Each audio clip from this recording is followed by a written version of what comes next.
নিঃস্ব অবস্থায় কি দোয়া করতে পারেন একজন মানুষ, এই দোয়াটা শিখে নেন, ইনশাআল্লাহ আপনার জীবনের সমস্ত সংকট কেটে যাবে।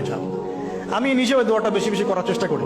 দোয়াটা হচ্ছে, মুসা আলাইহিস সালাম একটা গাছের নিচে হেলান দিয়ে বসলেন, বসে দেখলেন দুজন মেয়ে দাঁড়িয়ে আছে দূরে, পানি নিতে পারছে না, লোকজন পানি নিয়ে যাচ্ছে, ওরা দাঁড়িয়ে আছে বেচারি।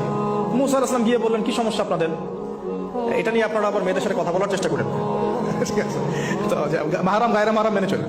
তারা বললেন যে আমাদের বাবা অনেক বৃদ্ধ মানুষ, আমরা পানি নিতে পারি না যতক্ষণ না আমাদের কম পানি নিয়ে চলে যায়।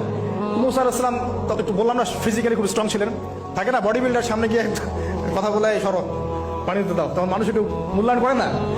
তো মুসা আলাইহিস সালাম এভাবে পানি নিয়ে দিলেন এবং বাছুরদেরকে পানি পান করালেন, করিয়ে গাছের নিচে এসে বসে আছেন।